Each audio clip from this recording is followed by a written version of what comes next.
Buenas tardes. Por favor, si son tan amables.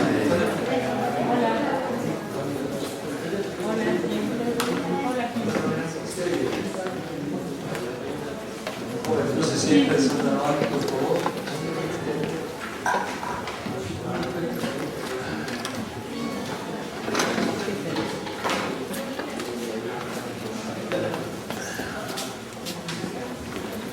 Bueno, vamos a empezar.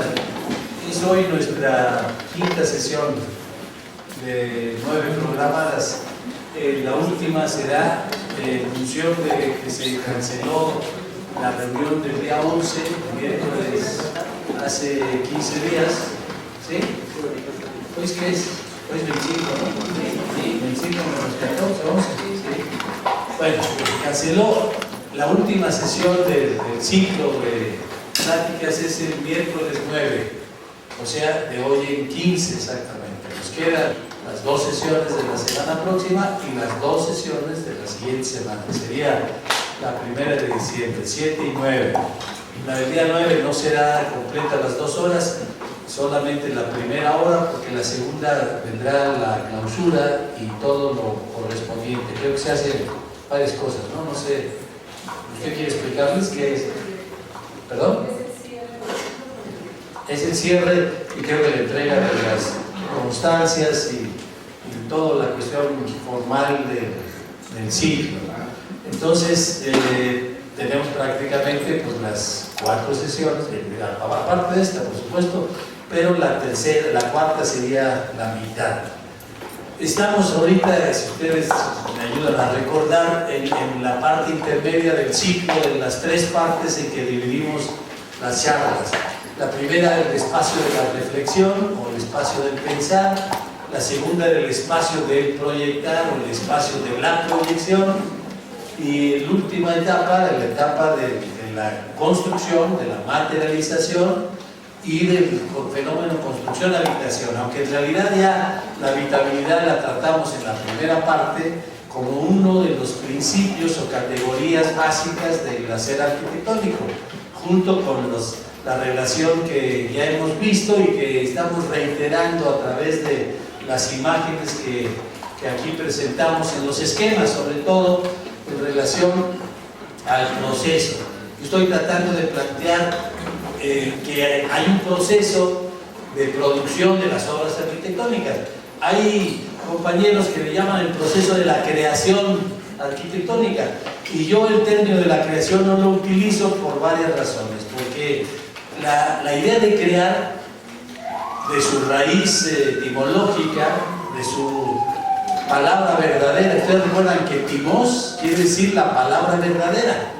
Entonces, cuando uno habla de la etimología de una palabra, pues está hablando de la palabra verdadera en el sentido estricto etimológico. Bueno, crear viene del latín creare, que quiere decir producir de la nada. Entonces, nosotros arquitectos digo que difícilmente hacemos algo partiendo de algo. Eso de la idea de producir todo de la nada, pues esto nos hace casi nos empanta, nos hermana, dijéramos, con la idea que se tiene del creador. Si ustedes recuerdan el 4.º libro de Palladio, de los 4 libros de Palladio, él dice que los arquitectos deben tener especial interés o atención en proyectar los templos, porque son las habitaciones de los dioses. Y cuando se habla en las mitologías religiosas, sobre todo del creador, pues se habla de un ser sobrenatural. Solamente un ser sobrenatural puede hacer todo de la nada. Y los arquitectos, lo reitero, solamente hacemos algo partiendo de algo. Y a veces esta idea de la creación a nivel de las escuelas, pues entonces lleva a la idea de que los arquitectos son artistas como primera consecuencia. Y entonces un artista pues no tiene que pedirle nada a nadie, ni cumplir, ni satisfacer ninguna necesidad, porque es artista. Entonces lo único satisfactorio es su propio ego, y entonces las obras serán más grandes mientras más grande sea el ego que lo produzca. Bueno, entonces nosotros hablamos de producir, producir tiene otra idea, producir conlleva la idea de hacer, no solo de imaginar. Esto lo dice Stravinsky. Stravinsky dice, una cosa es la invención y otra es la imaginación. La imaginación no lleva el compromiso de hacer nada práctico. Uno puede imaginar todo lo que uno quiera. La invención no, eso dice Stravinsky. La invención conlleva la idea de realizar lo que uno ha inventado. Bueno, en nuestro caso, del proceso de producción de las obras arquitectónicas, pues hay la idea de terminar con la obra realizada. Ya lo hemos platicado también, que en la práctica profesional sabemos que un porcentaje elevado de los proyectos que se realizan no se construyen. Cuando yo le pregunto a mi maestro Agustín Hernández, que ha estado aquí amablemente acompañándonos en varias ocasiones, que cuántos proyectos, cuántas obras ha realizado en los proyectos, y dice, es que mi despacho es como un cementerio, tiene un cementerio de maquetas. Además hace las maquetas con una acuciosidad y un grado de determinación extremo. Son maquetas muy hermosas, no solo por lo que tienen como contenido, sino incluso como obras materiales hechas con mucha delicadeza y muy bien hechas por los artesanos correspondientes. Entonces dice, mi despacho parece un cementerio. Él dice que él ha hecho alrededor de 1 a 2 proyectos de cada 10. Entonces, ¿qué quiere decir? Que la mayor parte de las obras, de los proyectos que uno realiza, no se construyen. Yo no sé si esto sea el porcentaje así promedio, estándar, no lo sé, pero cada quien tendría que sacarle su propia experiencia y decir, bueno, yo he hecho 20 proyectos y he realizado tantas obras. Estaba yo leyendo ayer, curiosamente, digo que ahora ya me he convertido en un internauta, cosa que nunca había yo sido hasta ahora, y estaba yo leyendo de Cubierta Sala, de la compañía esta que fundó Félix Candela con los hermanos Rangel, Fernández Rangel, 2 hermanos, y entonces veía un dato impresionante, que en un lapso de 20 años habían hecho, fíjese, los números aproximados, porque no los tengo exactos, 1.400 y fracción de proyectos. ¿Y saben cuántas obras realizadas? 896 obras en 20 años. Significaba, si dividimos 900 entre 20, que hizo 45 obras anuales, y 45 entre 12, pues casi 4 obras por mes. Significaba 1 obra a la semana.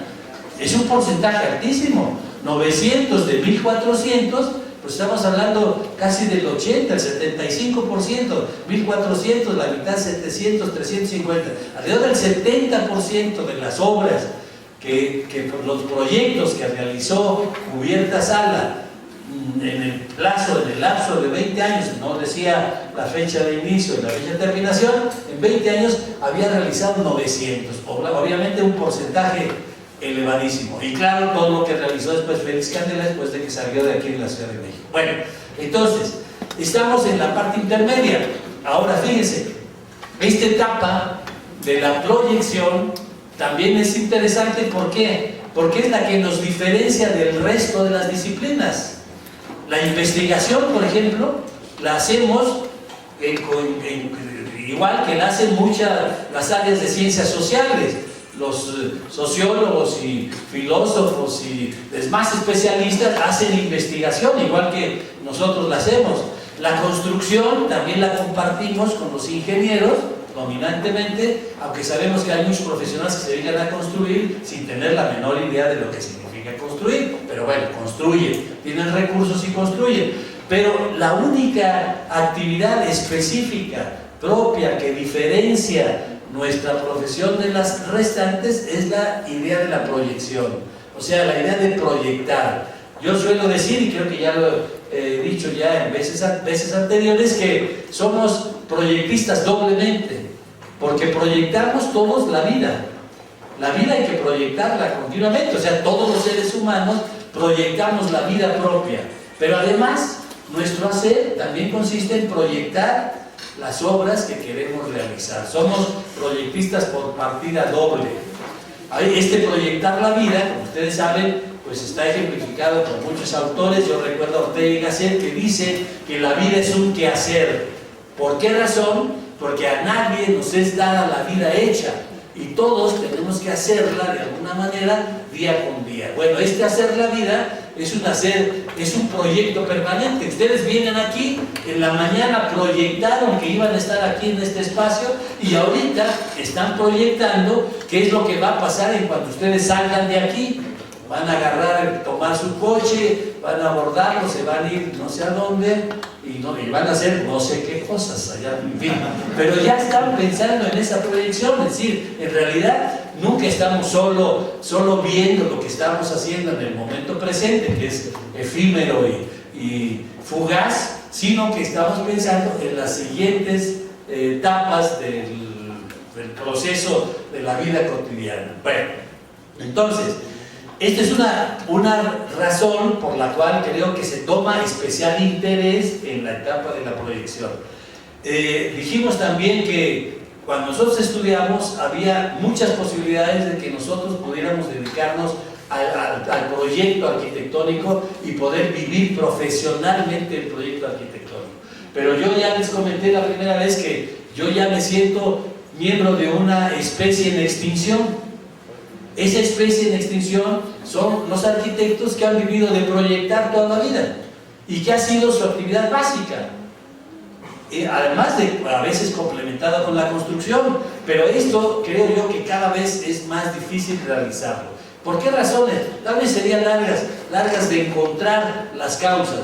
Lo que sí sería importante pensar es que si esto es una realidad, si la vida profesional no puede absorber a la totalidad de los egresados de las escuelas de arquitectura para que hagan la especificidad de su profesión, que es el proyecto, entonces ¿por qué los planes de estudio siguen teniendo como centro el acto de proyectar, la actividad de proyectar y los talleres correspondientes de proyecto, ahora llamados de diseño, que nosotros no estamos muy de acuerdo con ustedes, ya lo explicaremos tal vez en el proceso, si no de esta sesión, de la siguiente. Entonces, ¿por qué razón? Si la vida profesional no es suficiente para absorber y dar trabajo de proyectistas a los futuros arquitectos, ¿por qué el eje de su preparación académica es la actividad de proyectar? Es pregunta, yo no tengo la respuesta. Pero además quiero agregar otra circunstancia. Todos los que hemos sido o somos profesores de los talleres de arquitectura, de composición, de proyecto o ahora de diseño, sabemos, y esto lo voy a decir de la mejor manera o de la manera menos agresiva posible, sabemos que la mayoría de los alumnos que estudian con nosotros esas materias, su mejor habilidad no es el proyecto arquitectónico. A lo mejor son magníficos teóricos o magníficos constructores o magníficos calculistas, magníficos programadores, etcétera, etcétera, etcétera, etcétera. Pero la composición, la proyección, no es la mejor de sus cualidades. Esto es algo para reflexionar. ¿Por qué empecinarse en preparar a medianos compositores cuando se podía preparar en la vida académica a magníficos constructores o magníficos teóricos o investigadores o docentes o etcétera, etcétera, etcétera? Es pregunta también. Ahora fíjense, la otra cuestión terrible: ¿cuántos de los que egresamos con esa formación hace muchos años vivimos del ejercicio del proyecto arquitectónico? Si yo les preguntara ahorita así sumariamente, claro que hay muy pocos profesores, pero a los que están, ¿cuántos viven del proyecto arquitectónico? Pues que tal vez serían excepciones, ¿no? Los menos serían aquellos que viven del ejercicio del proyecto arquitectónico. Son cosas que uno piensa y que yo simplemente lo que estoy haciendo es compartir con ustedes nuestras reflexiones, nuestras dudas y nuestras preguntas. Pero el problema para nosotros que ya egresamos y que ya tuvimos una oportunidad y que hemos desarrollado la vida profesional, la práctica a lo largo de muchos años, pues es un problema con unas características. Pero el problema para ustedes que todavía no salen que están en vísperas de salir, la perspectiva es otra muy distinta, ¿no? Muy diferente. Ahora decíamos, ¿por qué? Yo daba una explicación, insisto, nada más la esbozo, no a manera de una certeza, sino simplemente como una duda platicada, de que cuando nosotros salimos, la capa económicamente y políticamente poderosa del país, esa necesitaba arquitectos para que realizaran los proyectos que necesitaban en sus distintas construcciones a nivel general, tanto público como privado. Y entonces absorbía parte de los egresados de las distintas universidades. Además no había tantas como las hay ahora, las tantas escuelas. Pero ahora yo lo que creo es que esa capa privilegiada y cada vez más pequeñita, esa ya tiene sus arquitectos. Son sus parientes, sus compadres, sus hermanos, sus tíos, etcétera, etcétera, etcétera. Ya está saturada. Y entonces, ¿qué sucede? Ustedes cuando vayan a salir ya no van a poder entrar en esa capa, al menos que se llamen, no voy a decir apellidos porque ya digo quiénes, pero si tienen un apellido así muy largo y de 4 sílabas y empieza con una sílaba de un juego, ¿no? Entonces, bueno, a lo mejor sí van a ser y van a tener oportunidad de tener mucho trabajo.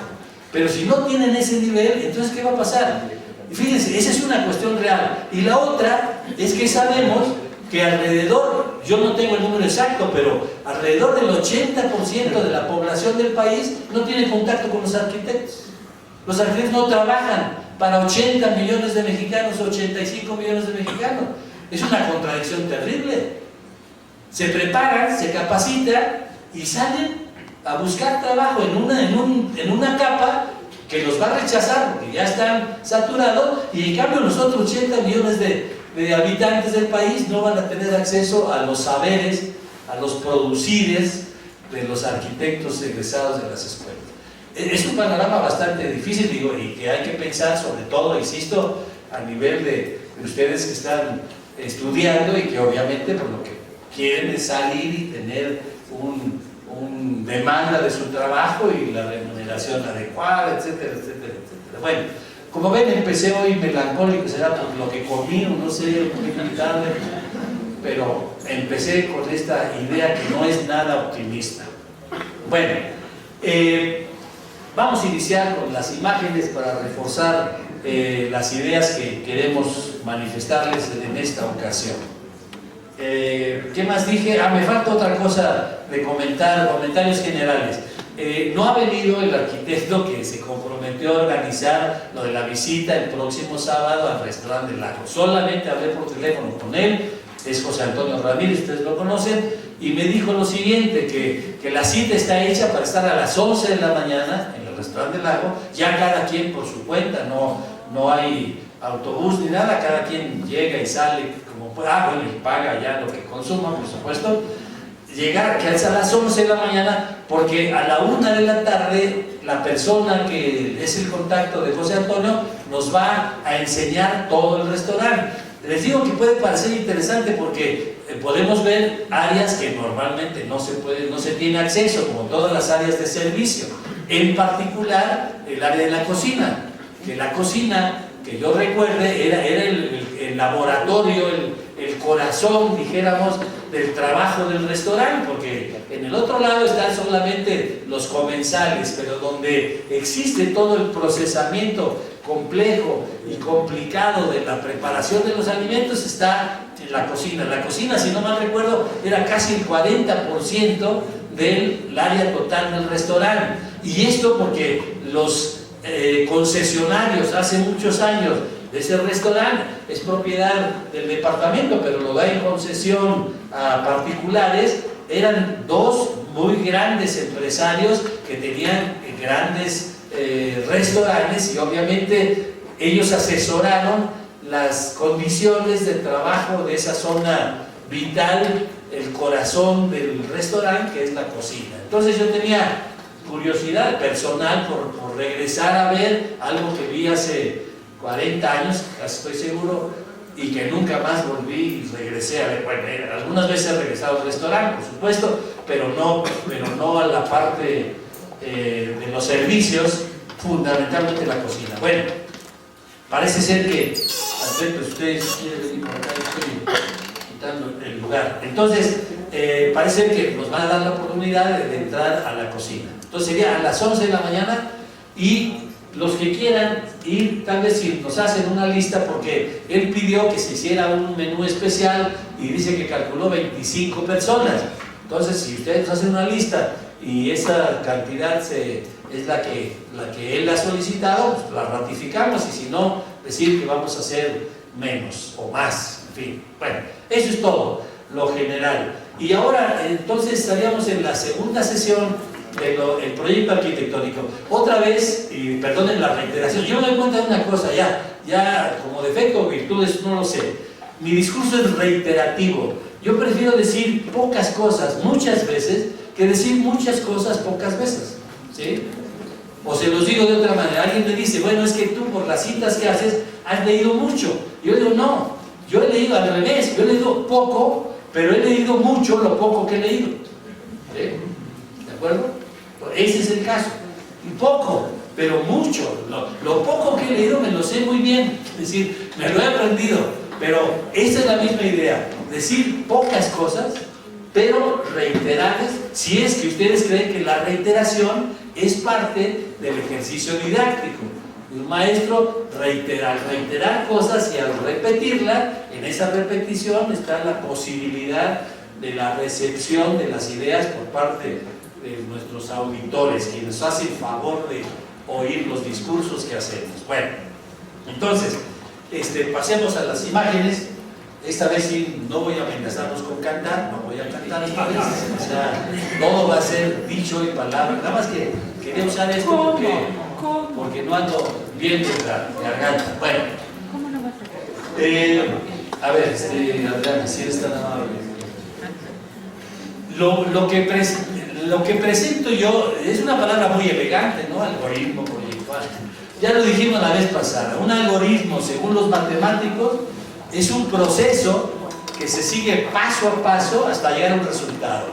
¿Qué es lo que hacemos todos los arquitectos cuando hacemos una obra? Pues eso, hacemos una serie de pasos, en general ordenados o desordenados, y el resultado final es una obra arquitectónica, ya sea un proyecto solamente a escala, dijéramos, solamente proyectual, la existencia ideal de los objetos, o a escala material, en su existencia materializada a través de la construcción. Bueno, estamos aquí otra vez, ¿se acuerdan en el esquema de las 5 partes? En la relación del programa-proyecto. Para nosotros, sobre todo desde el punto de vista de la enseñanza, el programa no puede disociarse del proyecto, sino que son dos cosas hermanadas. Yo solo puedo juzgar un proyecto si conozco las condiciones que le dieron vida. Si yo quito las condiciones que le dieron vida al proyecto, pues pocas cosas puedo decir del proyecto. Puedo decir que está bonito, puedo decir que está feo, puedo decir que no me gusta, puedo decir, como decían algunos maestros, decían, mira, tu proyecto está bien, pero le falta glamour. Imagínense, uno decía, bueno, ¿y dónde se compra eso? ¿Le falta glamour? Claro, el maestro era delicado también, pero bueno, le falta glamour a tu proyecto, ¿no? O las frases cantinflescas de tus soluciones acertadas y tu planteamiento es correcto. Y el maestro se iba. Y yo le decía, bueno, ¿qué quiso decir el maestro? Las soluciones acertadas y el planteamiento es correcto. Pues no sé, hasta la fecha no sé todo. Ya no digamos lo que ya les he dicho del estudio y del busca, etc. Bueno, entonces, partimos de esto y de la relación entre las dos partes fundamentales. Y bueno, esto es lo que planteé la vez pasada, aquí lo detallo un poquito, decir que son 3 espacios fundamentales en la producción de las obras. El espacio de la reflexión, el espacio físico que se proyecta y se construye, y el espacio que se habita. Si ustedes recurren a su memoria y recuerdan las definiciones que hay sobre arquitectura, van a encontrar que la enorme mayoría de las definiciones se refieren al espacio físico. Por ejemplo, la definición de Le Corbusier entre lúdica y poética, el juego sabio y magnífico de los volúmenes ensamblados bajo la luz. ¿A qué se refiere? Pues al espacio físico, ¿no? A los volúmenes que forman un espacio y que están ensamblados, armados bajo la luz. Si recuerdan las definiciones de, por ejemplo, de los franceses, de Labrousse, de Perret, el arte de la construcción, ¿sí? El arte de construir. Entonces, ¿a qué se refiere? Al espacio construido. Luis Etienne Boulez decía, él es el espacio de la concepción, el concebir los espacios. ¿A qué se refiere? Al espacio proyectado, etc. Yo, en esas andanzas, como todos definen la arquitectura, yo digo que la arquitectura es un pensamiento que se habita. ¿Por qué razón? Porque rescato el primer paso y el último paso. Si la mayor parte de las definiciones están aquí, bueno, yo digo es un pensamiento y que se habita. Porque ya lo hemos dicho, el proceso no termina cuando se acaba de construir una obra, sino cuando se empieza a habitar. Les recito en el sentido de volver a citar a César Vallejo, el poeta peruano del siglo pasado, para muchos el mejor poeta en lengua española del siglo XX, que decía, una casa no viene al mundo cuando se termina de edificar, sino cuando se empieza a habitar. Bueno, este es el sentido que queremos rescatar de la obra o del proceso con la terminación del espacio habitable, ¿sí? Bueno, en los esquemas, aquí lo presento porque aquí están los 5 pasos. ¿Qué quiere decir? Yo para hacer un proyecto sigo esos 5 pasos. Al principio lo hacía yo de manera tal vez no muy consciente, porque uno cuando hace las cosas para realizarlas no está exactamente fijándose en lo que está haciendo, en el orden de los pasos que está haciendo, simplemente lo hace en función de la necesidad de resolver un problema. Pero para enseñarlo uno tiene que desandar lo andado, reconstruir el camino y entonces decir, bueno, primero hice esto, después hice lo siguiente, después hice lo siguiente. Necesitaba yo la vez pasada a Edgar Allan Poe, que él reconstruía paso a paso lo que había hecho para producir sus poemas. Ya les di el librito, se llama La teoría de la composición. Claro, él habla de la composición literaria, pero se refiere, la cita textual de él es la siguiente. Dice, qué interesante sería un artículo que un arquitecto, en este caso un poeta, pudiera escribir diciendo paso a paso lo que tiene que hacer para llegar a un resultado. ¿Cómo estás? Déjame saludarte. Te vi entrar y dije, no será, no será. Es un amigo, querido amigo, estás aquí. Gracias que estás aquí acompañándonos. Y mira, está aquí también Xochitl. Déjenme saludar, por favor. Hoy no voy a cantar, ni de historia, Bueno, a ver si ponemos una canción. Bueno, entonces, a ver, jóvenes, vamos de regreso para casa. Los 5 pasos, 2 dentro del programa, ya dijimos que uno empieza a programar y a proyectar y hay una superposición de las 2 actividades, ¿sí?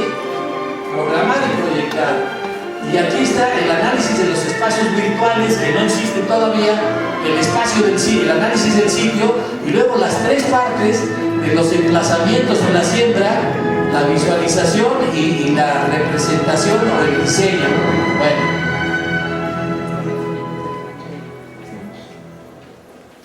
Y aquí es otra propuesta. Fíjense, normalmente en el primer año de la carrera se pide que los alumnos hagan el proyecto de obras completas. Una casa, un jardín de niños, un edificio de departamentos, no sé los temas, pero completos.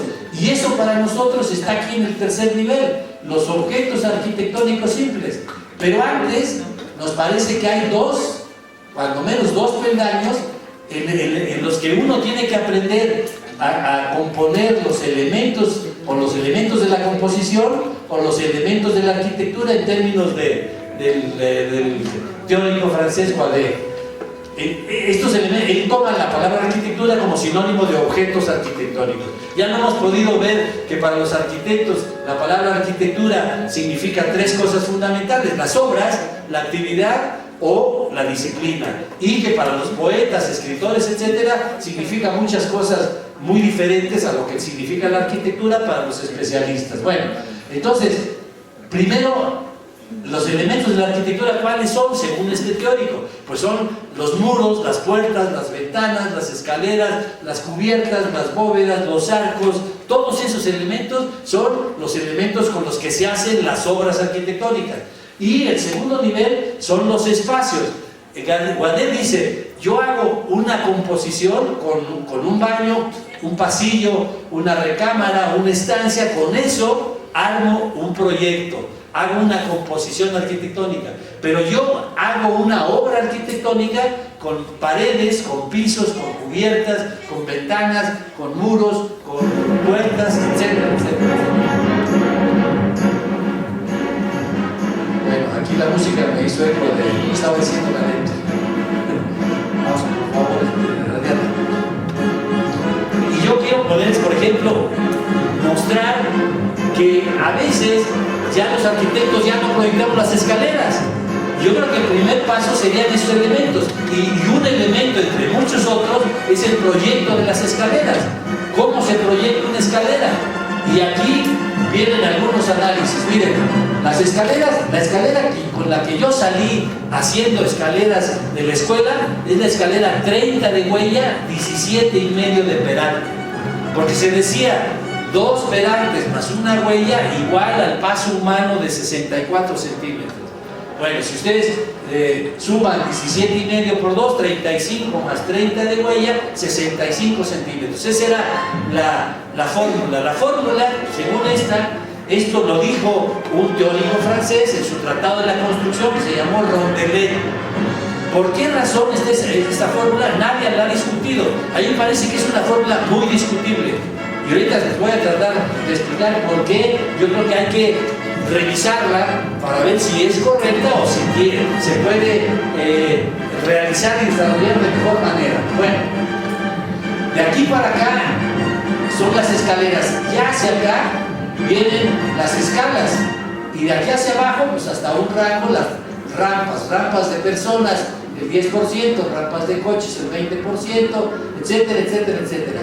Pero para mí esta escalera está en el límite de la incomodidad y de la inseguridad. Es decir, de aquí para acá hay escaleras incómodas e inseguras, y de aquí para abajo escaleras cómodas y seguras. Entonces la pregunta es, si realmente uno quiere hacer escaleras cómodas y seguras, ¿cuál es la relación entre los perantes y las huellas para hacerlas de mejor manera que todas las personas puedan subirlas y bajarlas? Niños, jóvenes, tercera edad, con todo lo que eso significa, no sé exactamente a qué se refiere, pero bueno. Entonces, veamos lo que sucede con el análisis de la escalera en la siguiente. Miren, aquí está la superposición de dos escaleras. Una escalera 30-17, que es esta, con una escalera 16-32, que es esta, 15-35 y 16-32.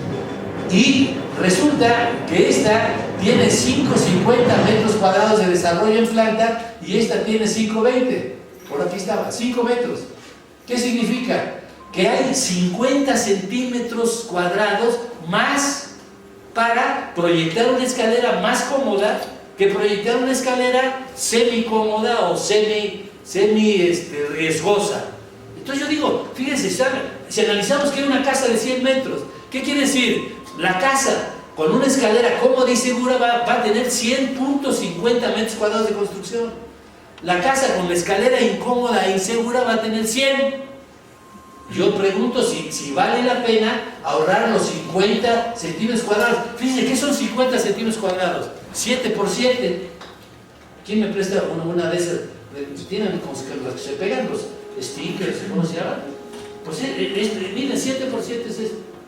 Eso es lo que tiene de más de superficie hacer una casa con una escalera cómoda, o más cómoda que la escalera tradicional 37. Ya no hablo de las escaleras 25-19. Vamos a ver aquí la escalera del centro urbano Presidente Alemán, el que está en Félix Cuevas y Avenida Coyoacán. ¿Saben de cuánto es la escalera que están ahí? Es de 25 centímetros de huella y de 19 centímetros de peralte.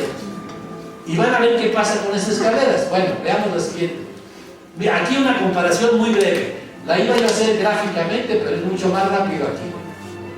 La escalera, para subir 2,45 de altura, un entrepiso de 2,45. Tengo 1, 2, 3, 4, 5, 6, 7 y 7, 14 peraltes de 17,5.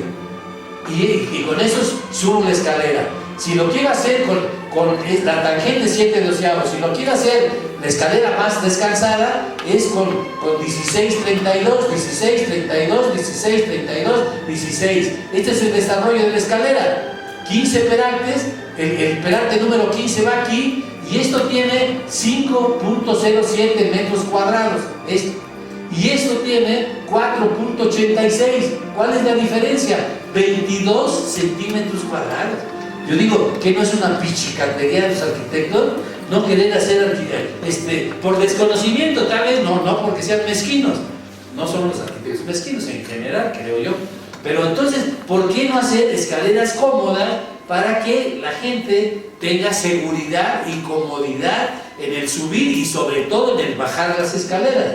Bueno, nuestra propuesta es hacer escaleras 16-32, que son estas que están aquí, que curiosamente es otra vez el triángulo 2, 1, raíz de 5. ¿Recuerdan? Que hemos platicado de los números inconmensurables: raíz de 5, raíz de 3, raíz de 2, la diagonal de un cuadrado, raíz de 5, la diagonal de 2 cuadrados, y en ellos está el mentado número phi, que es el número especial, por lo que ya ustedes conocen acerca de la sección dorada. Bueno, miren lo que sucede con las escaleras. ¿Qué tienen que hacer los habitantes de las escaleras?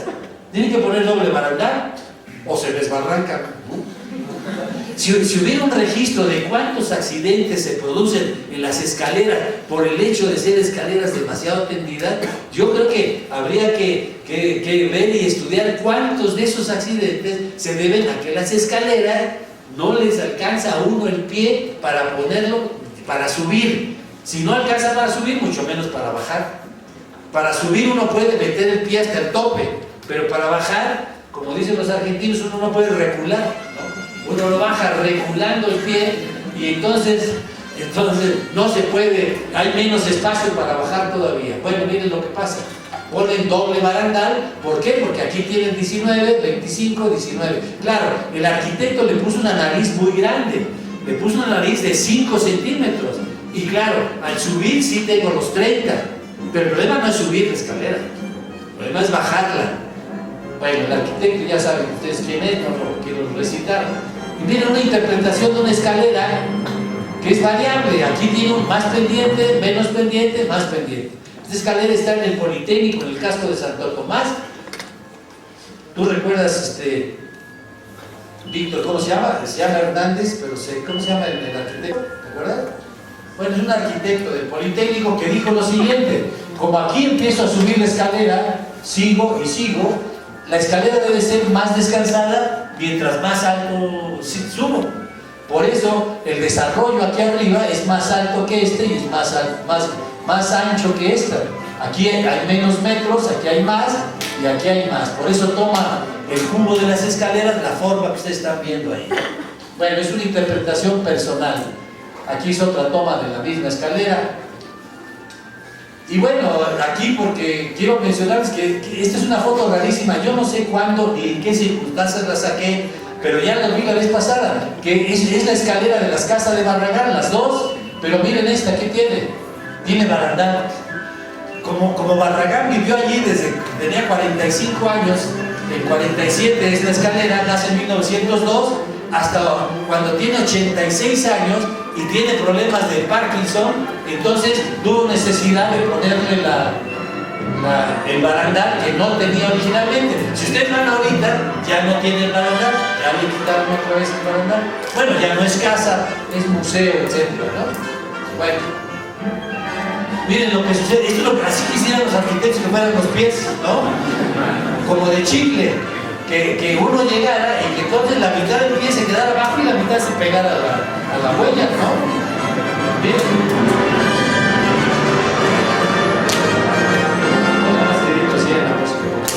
Subió mucho de tono. Bueno, la prefiguración, ya la vez pasada vimos triadas de nombres: prefiguración, configuración y refiguración, que son los términos que usa Paul Riquet, el escritor francés, ¿recuerdan?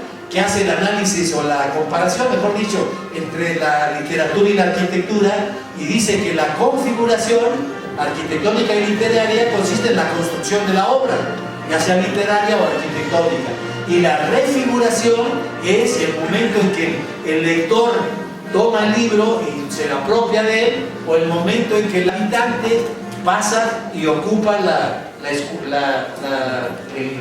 obra arquitectónica construida. Bueno, eso ya lo vemos ahora. Hay muchos autores que hablan de la idea de la composición como armar un rompecabezas. Entonces, si se va a armar un rompecabezas, se tienen que preguntar cuáles son las piezas. Y se recuerdan ustedes que en el idioma popular se dice cuántas piezas tiene tu casa, porque cada pieza es el espacio o la habitación de determinado, un dormitorio, la sala, el baño, etcétera, etcétera. Luego, ¿de qué dimensiones tiene? Pero en general, fíjense que en muchos talleres de proyectos se dice análisis de áreas. Y yo digo, ¿por qué áreas? Porque si lo que hacemos los arquitectos son volúmenes, en realidad lo que había que hacer es un análisis dimensional, un análisis que implique longitudes, superficies y volúmenes, las tres cosas, los tres niveles, no solo el análisis tradicional y muy citado análisis de áreas. Luego, las relaciones, cómo se relacionan, cómo se materializan y qué características expresivas tienen los materiales que se usan. Yo estoy cayendo en la cuenta de que, por ejemplo, la vivienda que fuimos a visitar el sábado pasado es una arquitectura desnuda, porque no tiene ningún recubrimiento, todo se ve. Las cubiertas se ve de cómo están construidas, los muros se ve cómo están construidos y no están recubiertos con algún material que deje la base del muro o la base de la cubierta sin que quede vista o aparente. Nosotros decimos ladrillo aparente, por ejemplo. Allá en el sur del continente dicen ladrillo visto o ladrillo aparente. Bueno, pasemos rápido. Los análisis que ya insistimos todos, hacen ustedes en sus ejercicios primarios.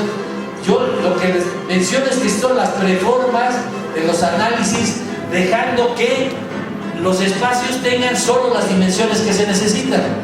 Aquí nadie habla de regularizar y que el baño tenga que ser rectangular. Esa es una condición que el problema no tiene.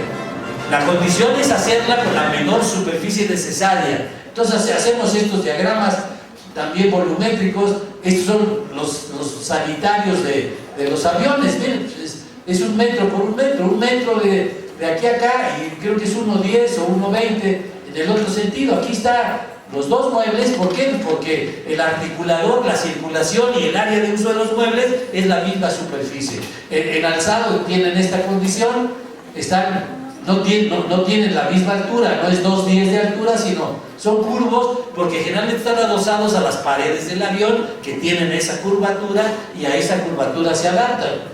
Bueno, aquí distintas proposiciones también de uso individual de los sanitarios o uso colectivo o simultáneo, 2 personas o una persona utilizando. Pero lo que quiero enfatizar es otra vez lo que hemos platicado, que lo natural es que los perímetros tiendan a ser así irregulares.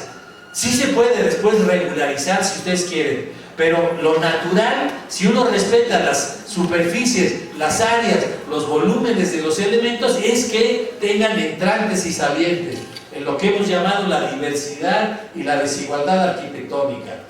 Bueno, lo mismo el análisis de un dormitorio. Esto lo paso muy rápido porque no creo que sea de mucho interés para ustedes. Las circulaciones, por ejemplo, las áreas de uso. Aquí el dormitorio puede ser así, la forma que está marcado, una especie de L, el espacio de uno de los habitantes del dormitorio, el espacio del segundo habitante, sus áreas de guardado y sus áreas de trabajo, y sus áreas de guardado y trabajo independientes unas de los otros. No sé si ustedes hayan pasado, convivir con un hermano o una hermana, según sea el caso, y entonces resulta que ustedes son muy ordenados y el hermano es desordenado. Entonces, ¿qué pasa? Pues hay un tiradero completo. En cambio, la idea, creo yo, es que cada quien tenga su espacio. Si el desordenado está aquí, pues que aquí deje todo lo que tiene que dejar en el piso, y la otra área tendría un cierto orden de acuerdo a la apropiación del espacio, a la territorialidad, porque ustedes saben, como animales necesitamos territorios, somos animales racionales, necesitamos territorios que ocupar y que hacer con nuestras cosas. Bueno, aquí el dormitorio individual, cuyo perímetro puede ser este, se parece mucho a los dormitorios, en algunos dormitorios colectivos de las universidades extranjeras y algunas aquí, o puede ser hasta acá, dándole el espacio del uso del mueble, de la cama de los dos lados. Bueno, análisis que ustedes ya conocen y que yo no quiero reiterar aquí. Y quiero saber la hora, 7 de la noche. Bueno, todavía estamos bien. Aquí otra vez vamos a analizar ahora el espacio real. El espacio real tiene condiciones. Aquí traigo algunos ejemplos de obras realizadas y haciendo un análisis del caso del terreno, el sitio, el lugar. Los elementos que ustedes conocen: geometría, dimensiones, accesos, colindancias, topografía, vistas desde y hacia, etcétera, etcétera, etcétera. Bueno, este es el caso de un terreno, se los explico rápidamente. Esto es calle y esto es calle. Esto es calle secundaria, esta es la calle principal. La topografía del terreno es esta que ustedes ven aquí, o sea, la parte más alta está aquí, la parte baja en el extremo. Es un fraccionamiento que tiene restricciones especiales de construcción. Las restricciones son de que la construcción solo se puede hacer en el perímetro de la zona color café, claro, y aquí tiene que haber esta restricción de 1 metro, de 5 metros hasta la calle principal, de 2 o 3 metros, dice aquí, hacia la calle lateral, y hacia las colindancias 1 metro. O sea, la construcción solo puede estar aquí. Esa es la condición, la topografía, la que marcamos. Estas son las banquetas, etcétera. La orientación es el sur hacia acá, hacia la parte baja, y la vista, como esto está en lo alto de una loma, la vista hacia el valle, esto está en la zona de Cocoyó, que está hacia la izquierda, y se puede tener la perspectiva desde la zona más alta, también desde aquí, pero se ve mejor el exterior desde la parte elevada, por razones obvias, ¿no? Bueno, ante esta circunstancia, ya lo hemos platicado, no hay una sola solución posible, hay varias soluciones posibles, sobre todo al emplazar o al sembrar los espacios. Entonces, aquí nosotros estamos planteando 3 opciones.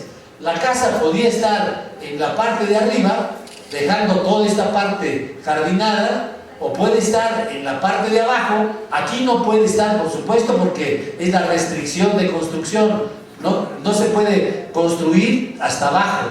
Entonces, el límite más inferior, viendo la parte de la calle principal como la parte inferior, es tener la zona construida hasta aquí, y obviamente quedaría el espacio libre en la parte de atrás, o la solución intermedia, la mitad del área libre atrás y la mitad del área libre abajo.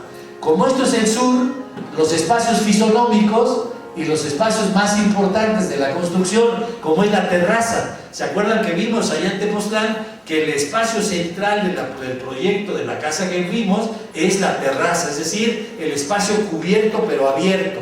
¿Por qué? Porque es el espacio donde la gente vive la mayor parte del tiempo. Todo el día están en esa zona. Incluso vimos que hay una cocina y hay un comedor en esa parte, aparte de la cocina interior que existe en la misma construcción. Entonces, la terraza está aquí, en ambos casos.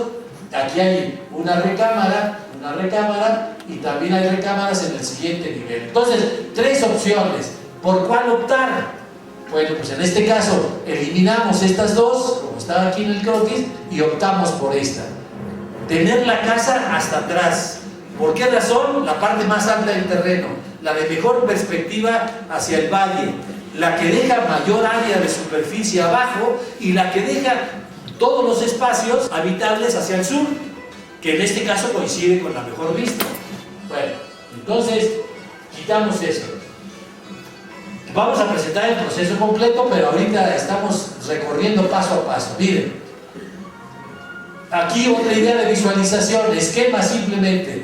Este es un proyecto de una casa que da el sur para acá y el norte hacia atrás. Si yo manejo el bloque, la solución, tengo 4 posibles espacios hacia el sur, que es la mejor orientación. Pero esta es la idea de un proyecto como caja cerrada, 4 espacios al sur.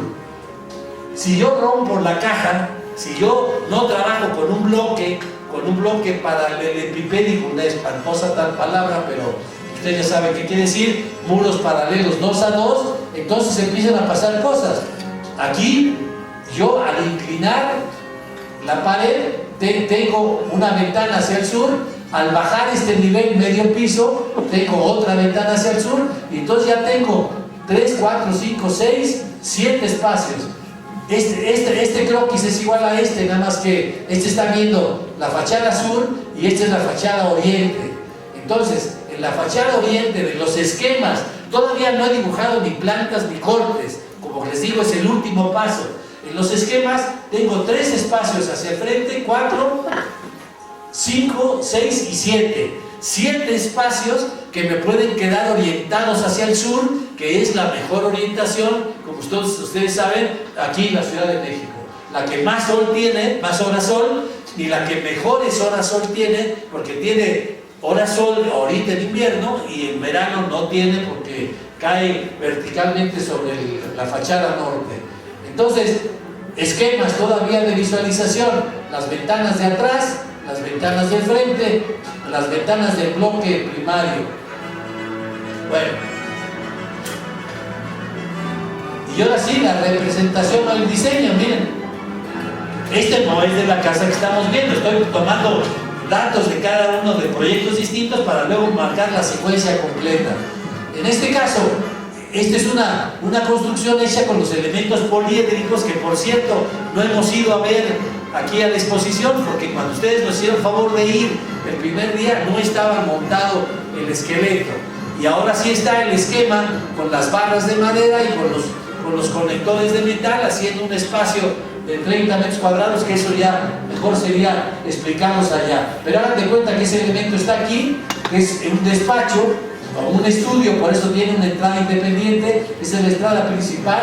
Aquí está la zona de la estancia, la zona de los servicios, la zona de dormitorios, hasta llegar aquí la recámara principal, que otra vez es un poliedro, un icosaedro truncado como los que hemos estado platicando, y el esquema dentro de un terreno con estas dimensiones y proporciones. Es la representación, la quinta parte. Estoy dibujando hasta la quinta fase del proceso de las 5 etapas. Bueno, una planta de conjunto con muchas características. Aquí vienen las características poliédricas, igual que acá. Este es un techo de 2 aguas, aquí está el parteaguas, y aquí es una alberca que está la mitad adentro, la mitad afuera, los servicios que ya vimos, las recámaras, etc. Los planos, estos planos están allá. Simplemente aquí los quisimos mostrar, el corte por la zona de la estancia.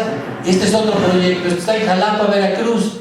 Es un centro, el corazón o un patio. Yo ahora también retrospectivamente veo que muchos de los esquemas hay un patio central y alrededor del patio están los espacios construidos.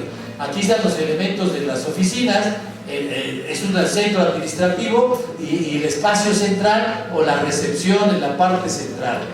Bueno, una de las plantas, la planta el nivel más 3 metros sobre el nivel, es la circulación perimetral, otra vez las oficinas y otra vez lo que hemos platicado. Miren el perímetro, entra y sale según las características de los espacios correspondientes, ¿sí? Los cortes, el espacio central, todo el espacio con ese aro que ustedes ven, como el terreno va bajando, se rompe en 3 partes, 120 grados, 90 grados y 90 grados, para dar 360, 90, 90, 180 debe ser.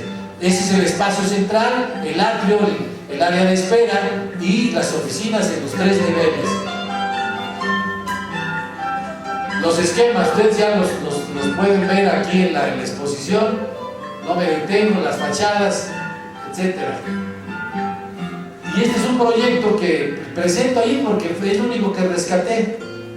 Xochitl se va a acordar, es el proyecto de Veranovit, de las villas Veranovit, de, no sé, la prehistoria. Bueno, un proyecto de un hotel en Cancún que sé que se construyó, pero nunca lo he ido a ver, porque la persona a quien yo le hice el trabajo vendió el proyecto a una tercera persona y ese se encargó de construirlo. Nosotros ya no, yo no me enteré ni cómo lo construyeron, ni dónde, ni nada. Entonces, esto está, el esquema está, los esquemas están, eran habitaciones escalonadas, todas obviamente con la vista hacia el mar, por razones también obvias. Eran estructuras de ferrocemento con aislante térmico para la capacidad térmica, incrementar la capacidad térmica del ferrocemento, bueno, fachadas, etcétera. En la etapa de la representación, aquí hay unas tablas que después a los maestros me gustaría mucho, si les interesa, pasárselas para oír sus comentarios acerca de cómo valorar un trabajo en las tres etapas: la etapa de la programación, la etapa de la transformación del programa en proyecto y la etapa del proyecto ya con todas sus características. Aquí está el alcance de trabajo, una valoración del alcance. Aquí está la valoración de la primera etapa, la de la programación. Aquí está la valoración de la segunda, que es la transformación del programa y el proyecto, y con porcentajes que obviamente están propuestos, pero que pueden moverse, y la última, el proyecto en sí, el análisis del proyecto. Bueno, aquí terminamos con los esquemas preliminares y vamos a empezar con el ejemplo de una obra completa.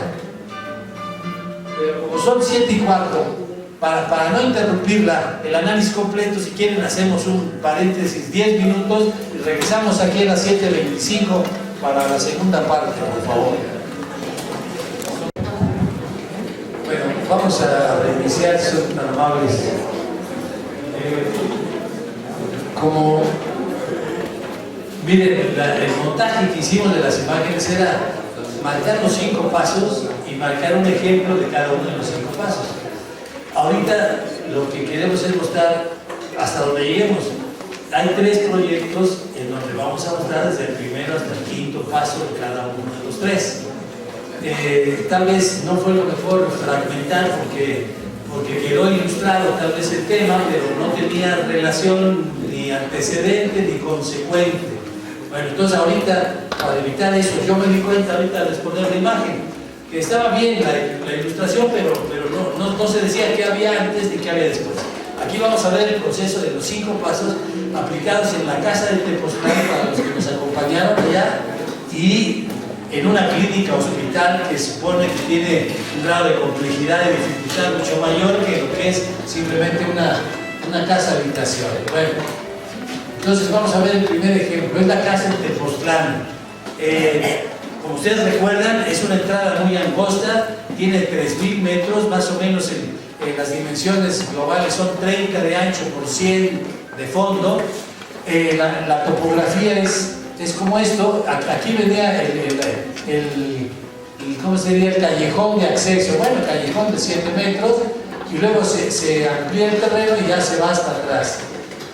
Hay una loma, había, porque ahorita no se ve, y aquí es donde está situada la casa que ustedes visitaron.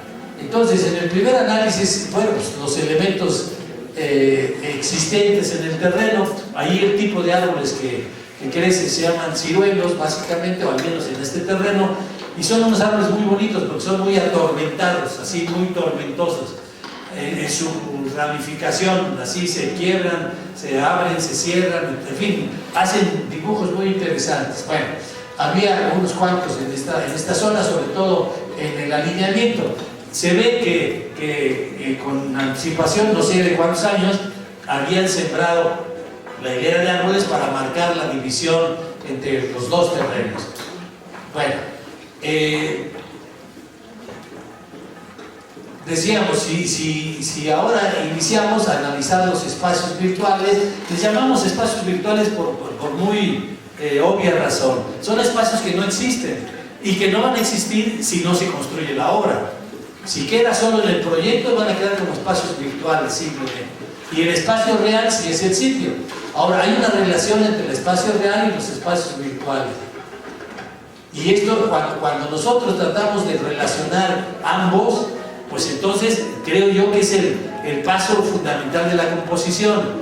Para mí, componer, si quieren una definición, yo digo, aparte de que es poner componer es tratar de poner unos espacios con otros e imponerlos en un sitio. Imponer con la idea de poner encima. Ya dije que disponer es poner por separado, imponer, poner por encima, suponer es poner por debajo, ¿sí? Componer es poner con. Entonces, cuando yo pongo los espacios en un terreno, los impongo en el terreno, los pongo encima del terreno. Entonces, hay muchos emplazamientos posibles, opciones de solución. Es otra cosa que hemos reiterado aquí. No hay una solución posible, sino son muchas, y uno debería desarrollar la capacidad de ver las posibles soluciones para escoger la mejor de ellas y esa desarrollarla. Bueno, le llamamos siembra por muy elemental. Bueno, miren, este es el callejón de entrada, el terreno es este, y aquí está la calle Matamoros, recuerden el barrio de Santo Domingo. Así de entrada había dos opciones. En realidad es una casa con un estudio de pintura como el que vimos. Abajo, no entramos ya, es el estudio de grabación. No existe ya todo el equipo y todo. El señor se dedicaba a representar a artistas varios, quiero decirles, entre muchas cosas. Por ejemplo, fue el primero que trajo a Pablo Milanés y a Silvio Rodríguez aquí a México. Estamos hablando de hace muchos años. Fue el primero en traerlos y en jugársela porque nadie los conocía, y traerlos para presentarlos en varios lugares y hacer sus presentaciones. Y últimamente, lo último era representante de Tania Libertad. Bueno, aquí abajo estaba el estudio de grabación. Bueno, los estudios. Había la primera opción, los estudios al fondo del terreno y la casa en medio y el acceso. Habría que llegar la circulación hasta acá. Y la otra opción era poner los estudios adelante y la casa en la parte de atrás, en la zona más alta, y tener la zona jardinada al fondo. Las proporciones no son exactas desde el terreno. Yo hice el diagrama y cuando llegue a la clínica voy a hacer un comentario que me hizo Alejandro Navarro, que espero que esté aquí. Aquí está Alejandro, para decirle, un día me reclamó muy agrado, es terrible Alejandro, y entonces ya le dije, oye, ¿qué pasa? Él tenía, en principio su premisa era cierta, pero su desarrollo era equivocado. Ya lo diremos después con el ejemplo de la clínica hospital. Bueno, entonces, dos opciones. Simplemente casa atrás con la zona jardinada, es el sur también hacia atrás, miren el sur, o al revés. Esta de entrada la eliminamos por esto, porque aquí iba a entrar mucha gente hacia el estudio que no tenía nada que ver con la casa. La privacidad de la casa se afectaba al poner la casa primero. En cambio aquí, la gente extraña pues llegaba y salía, pero no tenía ya nada que hacer en la parte interior, que era la zona privada de los habitantes de la casa.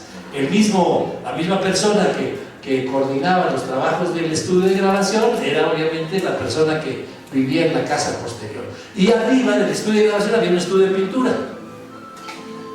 Los pintores, tal vez ustedes los conozcan. La maestra Facio me decía conocer a Guillermo Ceniceros. Guillermo Ceniceros los tres eran ayudantes de Siqueiros cuando Siqueiros tenía su taller aquí en Cuernavaca. Eran Julio Solórzano, que es el dueño de la casa, Guillermo Ceniceros y Marcos Huerta.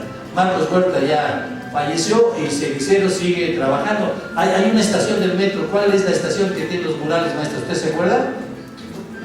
¿Cuál? ¿Copilco? Hay una estación donde todos los murales de esa zona están hechos por el tal Guillermo Ceniceros, que es un muy buen pintor. Los tres. Bueno, emplazamientos posibles, croquis muy elementales.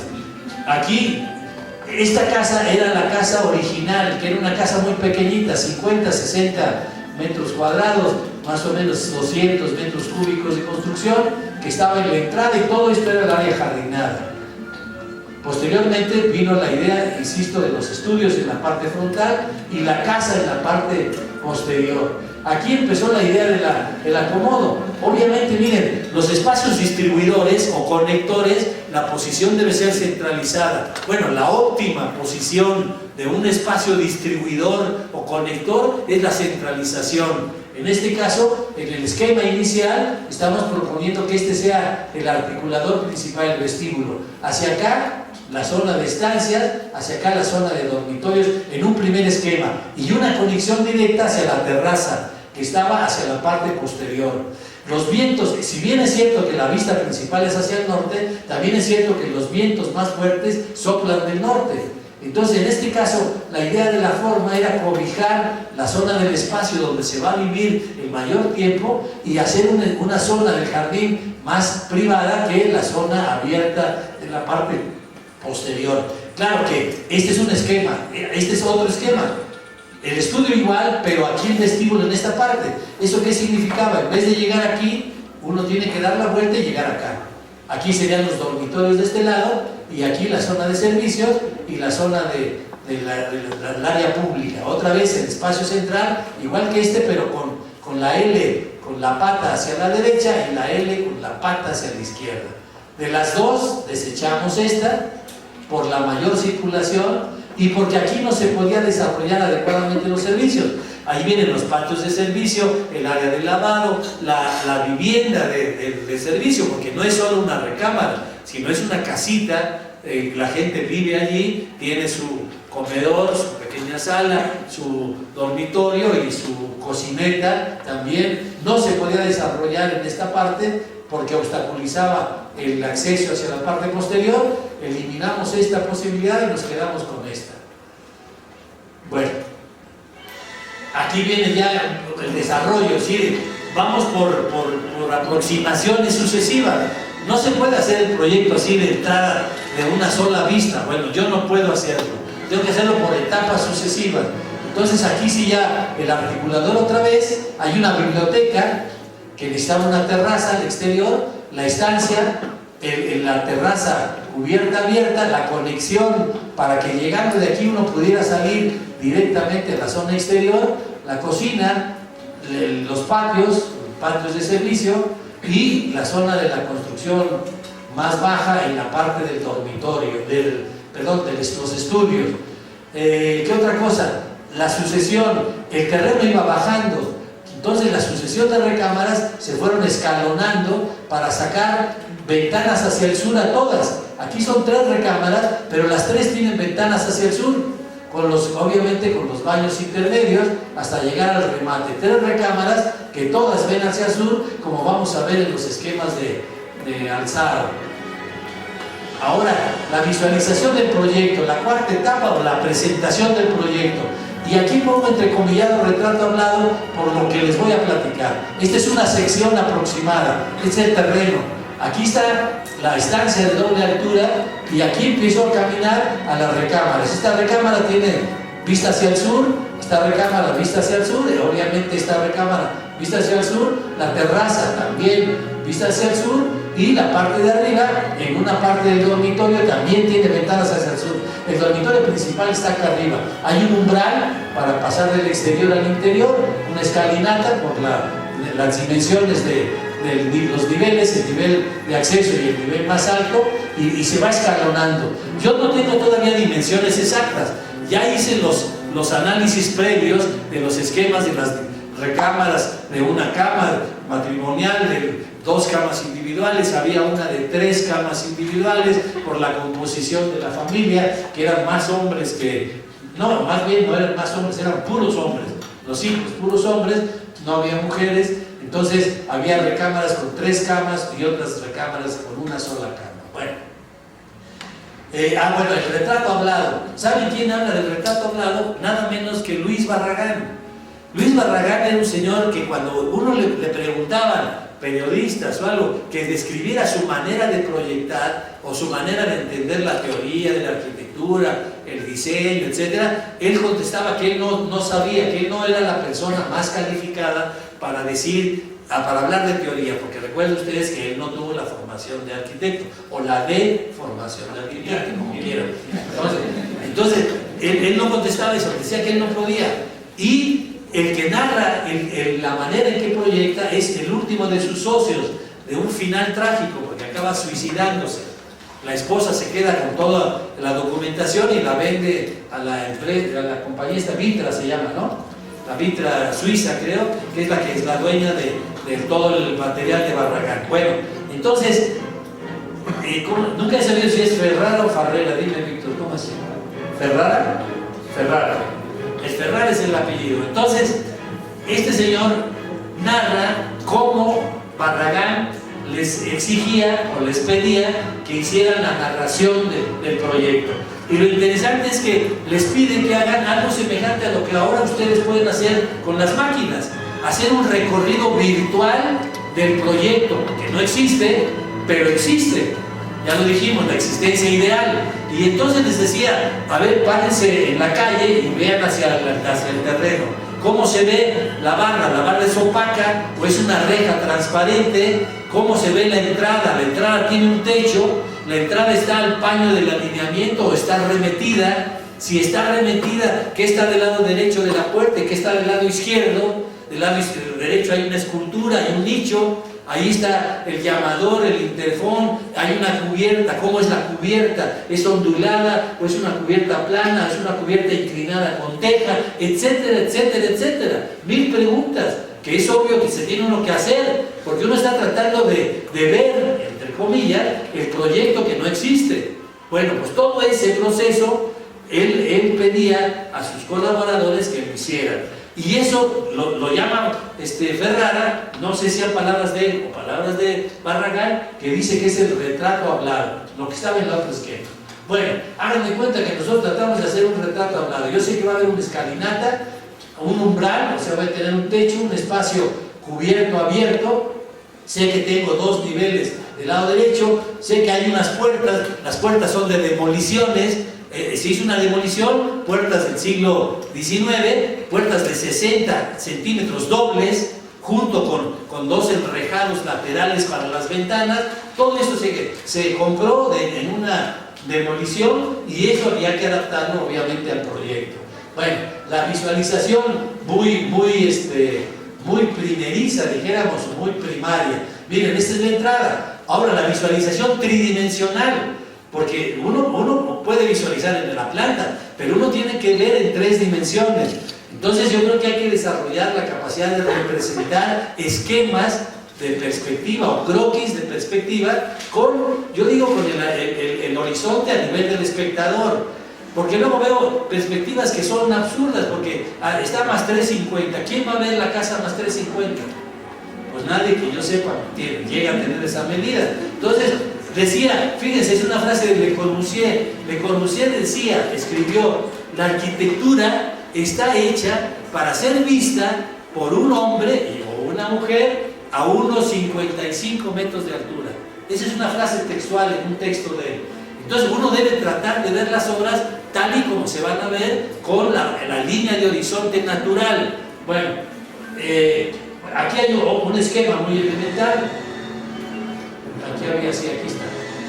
El corredor inicial tiene plantas a los lados. Allí, bueno, ya saben que la feracidad todas las zonas verdes tapan todo. Ahorita vamos a ver fotos con plantas y sin plantas. Aquí está en el piso, el andador porque originalmente el terreno tenía 30%, pero luego vendieron este terreno, ¿lo ven? Se hacen lo que se llaman los lotes bandera. ¿Sí se llama así? Sí, bandera. Aquí el Pedregal San Ángel es clásico.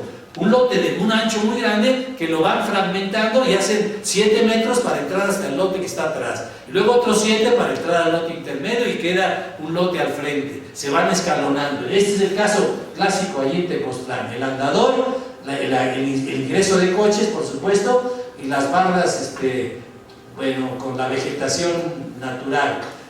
Este es el acceso.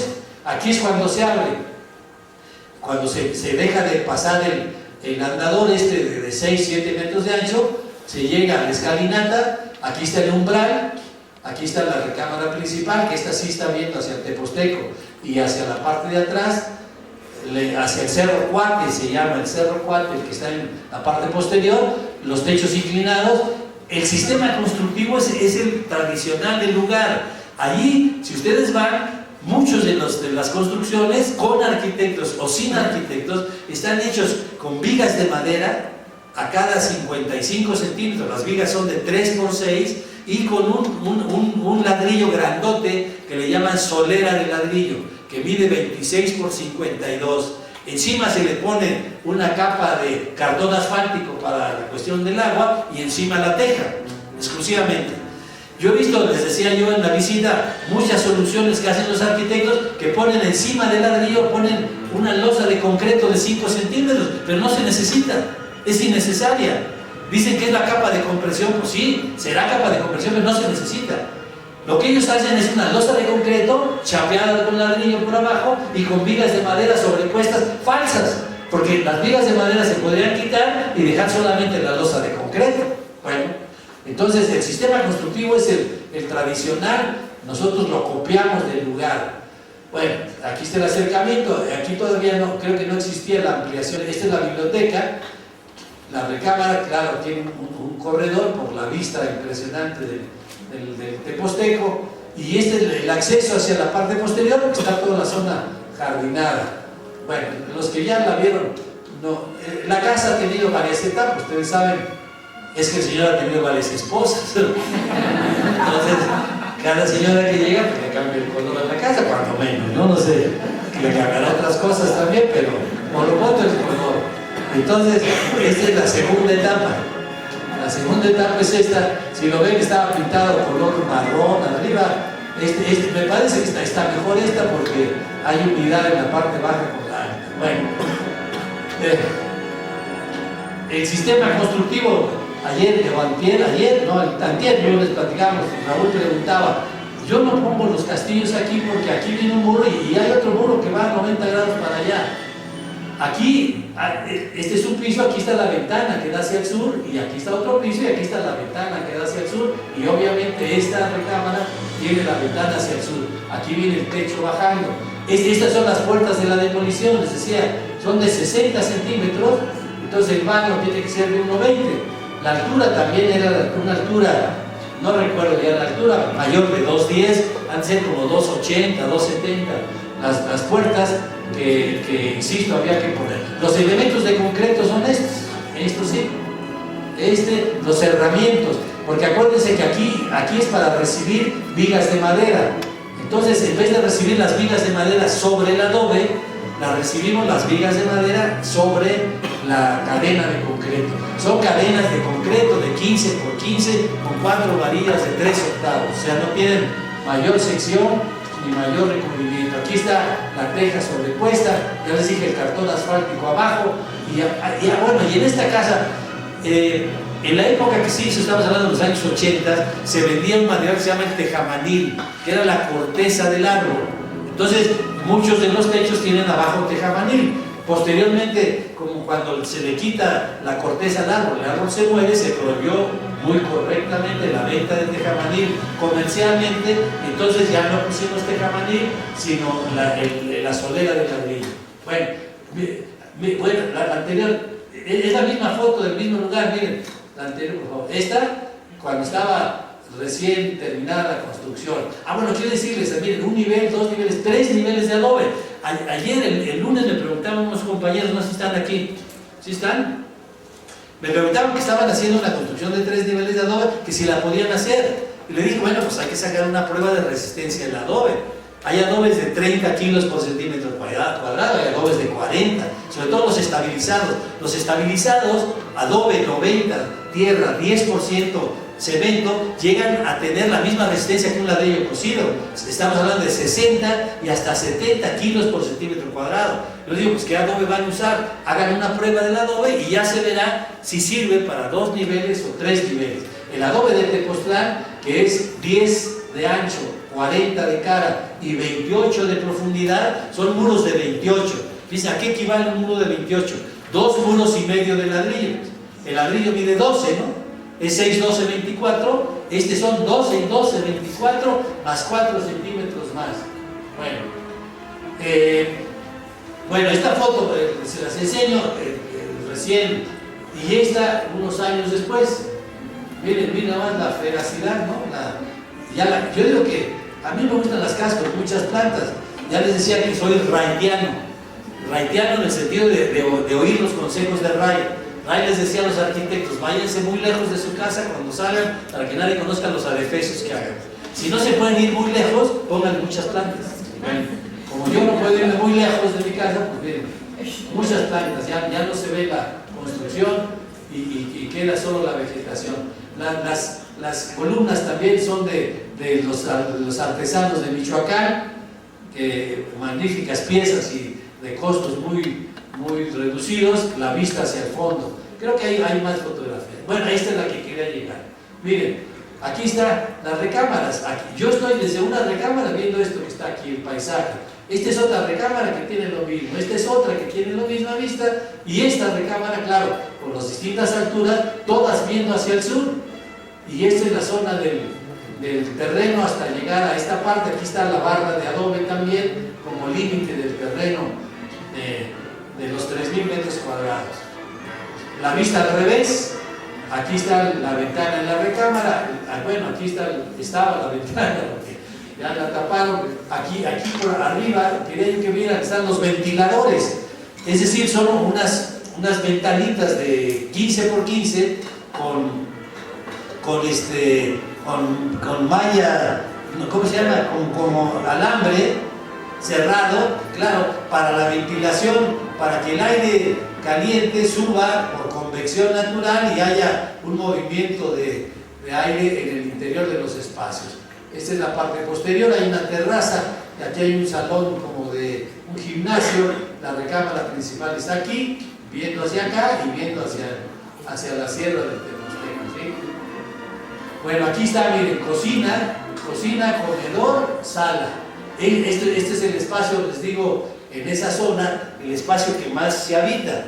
Adentro también hay un comedor, adentro hay una cocina, pero todo el día pues, está aquí en el espacio exterior. No tenía esto, lo tiene porque en el segundo matrimonio nacieron niños pequeños. Bueno, todos los niños se pequeños. Fíjense nomás que acabo de meter de patas, ¿no? Enseñen un niño grande, ver un niño grandote, que nazca grandote. Entonces, los niños tenían necesidad de protegerse por el problema que significaba la alberca, ¿no? Bueno, este es el sistema tradicional, vigas de 3x6, solera de 26 por 52, la zona originalmente era comedor y estancia, y luego el comedor se hizo acá, se construyó a continuación de la cocina. Les enseñé el asador, que está hecho a la manera de los argentinos, la manera de que el carbón no ahume el cocimiento de la carne y entonces le altere el sabor. Entonces la zona del carbón está a un lado y la zona solo de la precera abajo, y entonces se cuece la carne solo con el calor, pero no con el humo del carbón. Esto lo saben hacer muy bien los argentinos y uruguayos, y nosotros pues, no lo hacemos tanto, pero aquí se hizo el asador con esas características.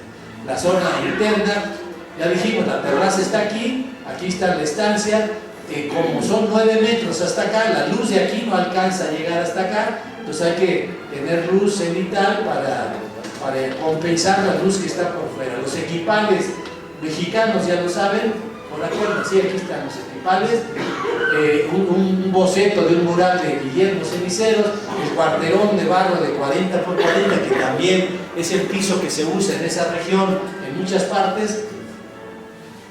Y bueno, aquí está visto hacia la terraza. Lo que le estoy diciendo, esta ventana que está en la terraza, la luz de aquí no alcanza a llegar y por eso se compensa con la luz interna. Este techo es el mismo que va hacia atrás, hacia acá. Claro, no hay vigas de 9 metros, entonces son vigas de 4,50 y otras vigas de 4,50 hacia acá.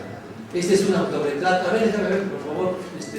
Si eres tan amable, este es un autorretrato de Siqueiros, miren, que era parte de la colección. Tenía colección de buenos pintores. No él, sino su mamá, que fue a la IDEFOPA, una activista y feminista nacida en Italia, pero a vecindad en México, que se fue a Guatemala en los años 80 y la desaparecieron los regímenes militares guatemaltecos. Este es a la IDEFOPA, esta era su biblioteca, todos los libros son de su biblioteca. hay una chimenea y bueno, 2 niveles para la zona de la biblioteca. Se puede bajar desde la recámara principal, se tiene una escalerita de servicio para bajar a la biblioteca. ¿Perdón? Entrepiso es también de... A ver, regresa por favor, ¿sí? ¿Quién está? Ahí es entrepiso. Sí, es de madera y en este caso es duela de 3 cuartos, ¿no? Como entrepiso. Y lo que es ya de solera es aquí arriba, para dar más resistencia aquí, porque tiene una capita arriba de mortero con el que pegas el cuarterón arriba. Se puede hacer entrepisos o de ladrillo, pero 2 capas, ¿no? O sea, la solera tiene 1 pulgada de espesor, 1 pulgada de mortero y otra pulgada de la segunda capa de la solera. En entrepiso 2 capas, en azotea 1 capa nomás. Sí, en azotea no necesitas 2 capas, pero en entrepiso sí. Bueno, aquí tiene solera y aquí esto que es el medio piso de la biblioteca está hecho con duela de 3 cuartos de pino, 3 cuartos de espesor por 4 pulgadas de ancho. Todo madera de pino de segunda también es otra cosa. Madera de pino de segunda más o menos vale 60 contra la madera de pino de primera que vale 100. Bueno, 8 y cacho. Nosotros vamos a ver este segundo. Hay 3 ejemplos. No, a ver, esto ya lo vimos, ¿no? La restricción del fraccionamiento es en Cocoyoc, la zona para poder construir, la geometría del terreno, la topografía y la vista hacia acá, la orientación del sur está hacia este lado, la calle principal, la calle secundaria, las colindancias. Los esquemas ya los vimos, no había más que 2 opciones, en realidad esto no se podía venir hasta acá por la restricción, entonces aquí con un pedazo de jardín y otro atrás, pero fíjense qué curioso, estos espacios están al norte, entonces yo no puedo poner aquí estancias o recámaras porque esto es el norte.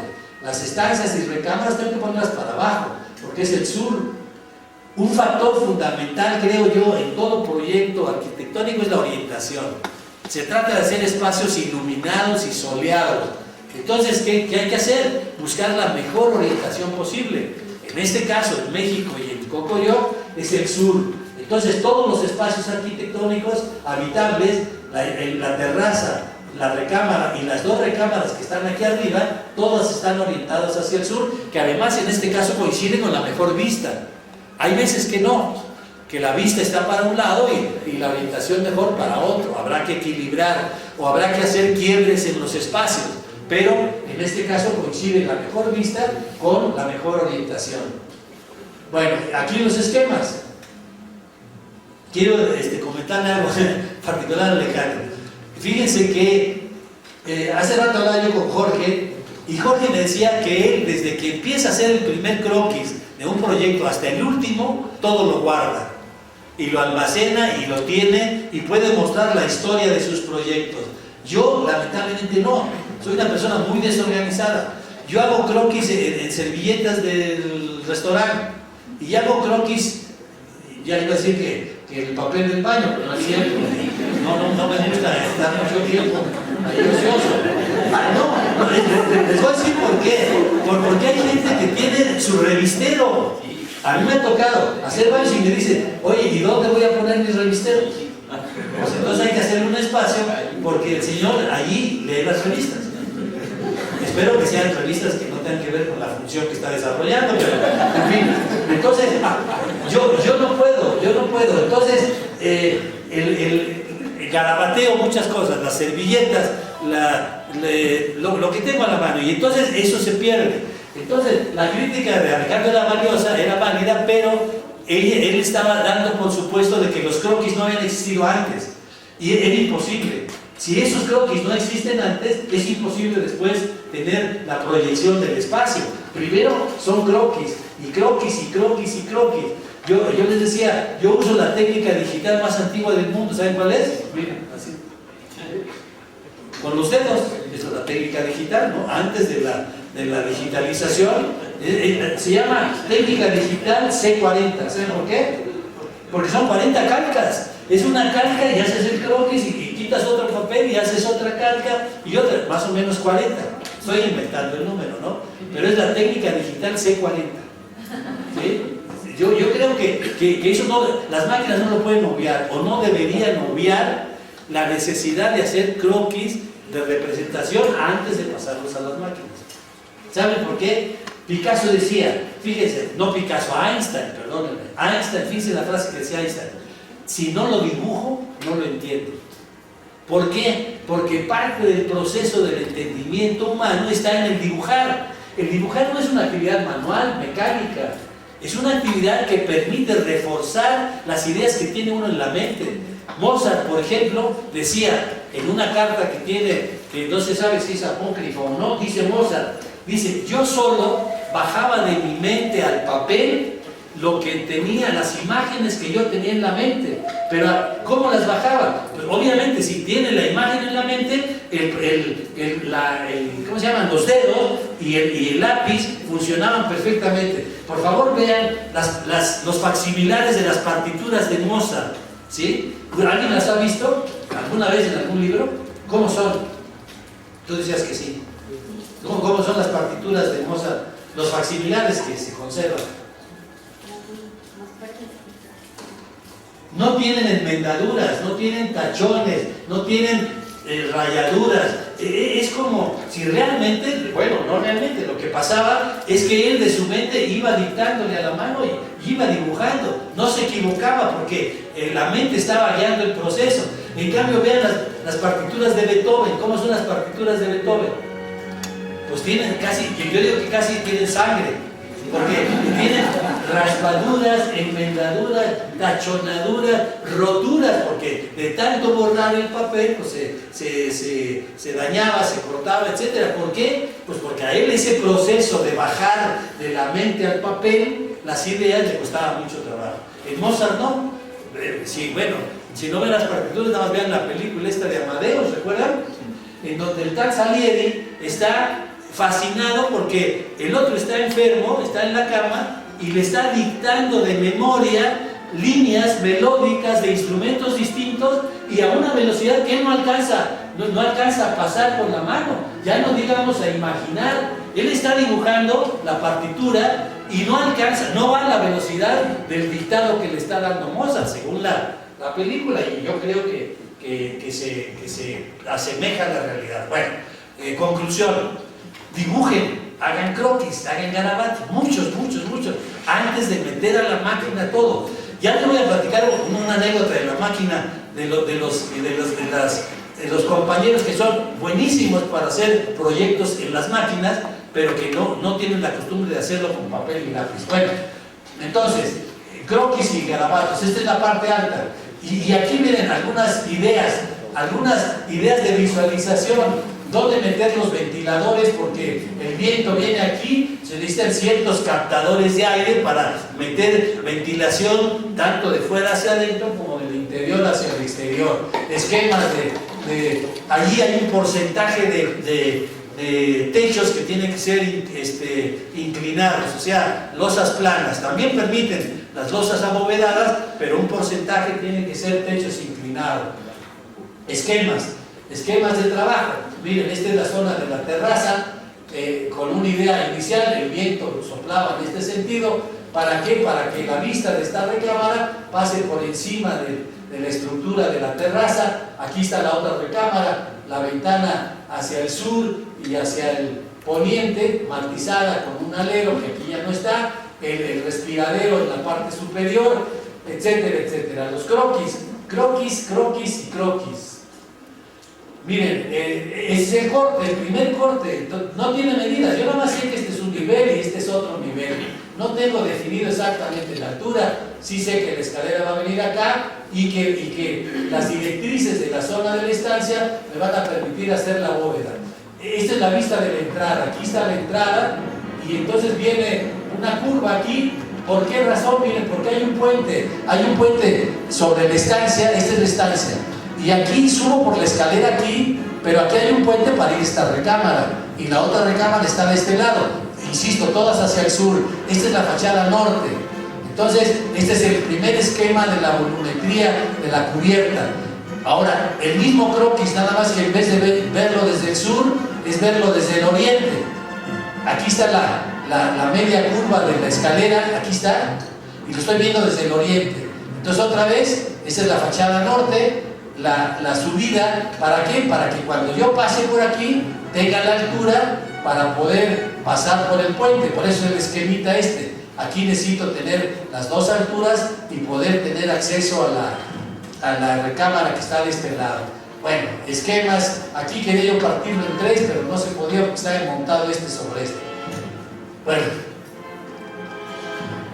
y la vista interior, cuando se abre la puerta, ¿qué se ve? Pues yo veo la estancia, la escalera de este lado, el descanso, la escalera hacia el segundo nivel, el puente, para llegar, no poner la puerta aquí porque se vería desde abajo. Aquí hay un vestibulito pequeñito para poder entrar a la recámara. Aquí está, por ejemplo, la cocina, miren, el pasaplato, aquí está, la barra, el pasaplatos, la cubierta de la cocina, para aprovechar la parte baja de la escalera, la despensa. Aquí está este espacio siendo la despensa de la cocina, y la salida aquí con un cancel que va hacia la zona de la terraza que está del otro lado. La cubierta ya sé que viene así, ya vieron el esquema de la cubierta. Aquí viene un arco, aquí viene una recta y aquí viene ya la bajada de la escalera. Bueno, todavía no hago plantas. Ahora, sé que hay una malla que me va a servir para regularizar el proyecto, ya lo vimos la vez pasada, y me encontré esta malla. Aquí hay un compañero que está trabajando con la arquitectura mesoamericana, no sé si ya se fue. Les decía yo que, por ejemplo, en la cultura incaica, la civilización inca, trabajan con una cruz escalonada que le llaman la chacana. Y la chacana, el módulo de trazo de la chacana es 1, 3, raíz de 10. Es decir, es este módulo, miren. Este módulo está en muchas de las construcciones, en la arquitectura incaica, 3 por 1. 1, 3, esto es raíz de 10. Y raíz de 10 es 3.16, que es casi 3.1416, que es la cuadratura del círculo. ¿Se acuerdan cuántas veces cabe el diámetro de una circunferencia en el círculo? En la circunferencia, el círculo es la superficie. El diámetro de un círculo, ¿cuántas veces cabe en la circunferencia del círculo? Bueno, esta es la modulación 3.1. Esta es la modulación raíz de 5 y las otras modulaciones que han visto. Bueno, aquí está el esquema. Aquí están las mallas superpuestas y aquí está la geometría de los espacios. Este es el acceso, aquí está la zona del estar, comer muy chico, porque el estar, comer cotidiano va a ser aquí. Por eso este espacio es más grande que este espacio de acá adentro. Aquí está la subida de escalera que ya platicamos. Esta es la entrada, esta es una recámara de huéspedes. Este es un baño que tiene la entrada por fuera porque va a servir para el baño de la alberca. Este es el baño de la alberca, entonces este baño funciona también por dentro y funciona por la recámara de huéspedes y funciona por el vestíbulo. Por eso tiene 3 puertas, para que no se multipliquen 3 baños, sino sea uno solo, con esas 3 funciones distintas. Aquí está la cocina, con la vista hacia el valle, y la geometría. Aquí está el pasaplatos que vimos en el croquis, aquí está la despensa abajo de la escalera que da la vuelta, aquí está la cochera. Como aquí no puedo construir, aprovecho para dar el metro para la cochera. O sea, aquí están los 6 metros o más de la cochera. Este es el patio de servicio, de la cocina, etcétera, etcétera, etcétera, etcétera. Oye, Alfonso, ahí tiene una cava, ¿no? A ver, regresa. No hay cava. A ver, esta es la despensa. Esta que dice, ¿está? Esa es la despensa. La despensa de la cocina es todo esto. El espacio que está a medio nivel y el espacio que está ya casi a 2 niveles, ¿no? Aquí abajo. Es una pequeña despensa, muy pequeña, entonces el volumen realmente nunca lo saqué. Esta es otra vez la planta a mayor escala, y bueno, y aquí está sumamente, lo que quiero decir es las mallas. Esta malla es raíz de 2, miren, aquí está 2, 1, entonces esta es raíz de 5, aquí está la malla 1, 1, 1, esta geometría es raíz de 5, por eso estos ángulos son 90 grados, pero este ya no, esta geometría es raíz de 2. Entonces aquí tengo raíz de 2, raíz de 5, raíz de 5, 1, 1, 1, 1, 1, 1, etc. Bueno, Sí. Me dio la atención y hay que comentar sobre las maquetas. ¿Qué es lo que dura de nuestro trabajo, maquetas? Sí, claro, el paso intermedio de esto a la graficación sería la maqueta. Lo que pasa es que yo he sido toda mi vida muy torpe para el trabajo manual. Es decir, no quiere decir que nunca desarrollé la capacidad para hacer cosas con las manos. Eso es una limitación, por supuesto. Pero uno debería tener capacidad para poder hacer modelitos de trabajo, ¿no? Tú dices, maquetas de trabajo en donde se visualiza de mejor manera. Yo recuerdo que yo sufrí mucho en la escuela, yo les platiqué, porque yo pasé 3 años de noche, o 4. Y cuando de repente vi la luz al fondo del túnel, no era la luz del fondo del túnel, era un tren que venía de otro lado para aplastarme. De verdad, hasta el 5.º año, creo yo, empecé a entender.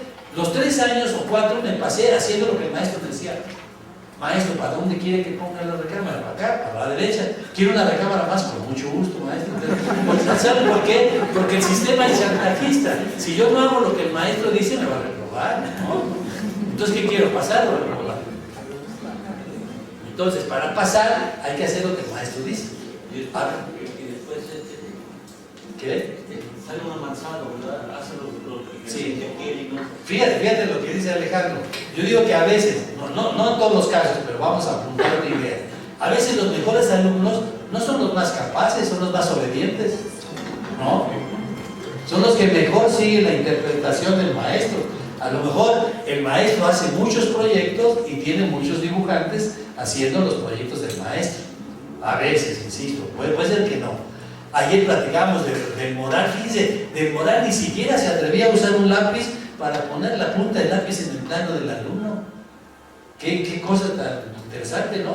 Digo, yo no sé si lo mejor sea rayonar, tachonar los proyectos y que así eso sirva, eso sea una técnica didáctica mejor que aquella que el maestro del Moral decía que nomás opinaba sobre el trabajo, pero nunca rayonaba, nunca tachaba lo que no le parecía, etc. No dibujaba sobre el plano del alumno, vaya, no lo corregía en el estricto sentido de una corrección. Que además, fíjense hasta el término corrección. ¿Qué presupone una corrección? Que lo que presenta está mal, ¿no? Porque si está bien, ¿para qué lo llevas a corregir, no? Sí, entonces la corrección, fíjense que todo lo que me presenta está mal. Yo les voy a decir cómo hacer las cosas bien, ¿no? Eso también de entrada es una descalificación de todos los trabajos. Todos están mal. Yo arquitecto iluminado, les voy a decir cómo deben ser los trabajos, y cuáles están bien y cuáles no. ¿Sí? Bueno, decía Javier de las maquetas. Obviamente las maquetas es un recurso necesario, mientras no desarrollen su capacidad de representación. Si desarrollan las dos, pues qué bueno. Yo no pude desarrollar la capacidad de hacer maquetas, nunca pude hacerlo. Entonces, creo que yo me volqué hacia el otro lado. Yo hacía perspectivas, al grado que fíjense que muchos años que yo trabajé en el despacho que les he comentado, lo hicimos en el restaurante Lago, yo cambiaba con los compañeros de trabajo, ellos me hacían el héroe y los planos, y yo les hacía las perspectivas de sus concursos. Porque a ellos les usaba trabajo y a mí el héroe, yo nunca aprendí a manejar el héroe, nunca supe cómo se debía hacer. Claro, ahora ya, por fortuna, ya no se necesita ese tipo de recursos. Bueno, la planta alta, la recámara que decíamos veía hacia este es el poniente, surponiente, la recámara que ve al suroriente y la vista hacia abajo, la fachada aquí de doble altura, el espacio de doble altura de la estancia interior, la terraza exterior. ¿Qué más? Bueno, el baño de la recámara, que también tenía una entrada por fuera, y sí baño privado de la recámara principal. Bueno, ya vamos a acabar, estamos a 10 minutos, y creo que ya acabamos aquí, porque, a ver, Adriana, si no está grabado. Sí, este es el análisis del tercer ejemplo, de 4 que traíamos, pero ya son 8:20. Entonces, nada más termino diciéndoles lo del restaurante Lago. Me dijeron que va a ser así, la cita a las 11, la visita al restaurante y a todos los servicios a la 1 de la tarde, y que allí pues, se van a preparar, que suponen que el costo sea alrededor de 100 pesos, de 100 hacia arriba, dependiendo de lo que se pida. Pero bueno, nada más. Bueno, muchas gracias por su atención, nos veremos el próximo lunes.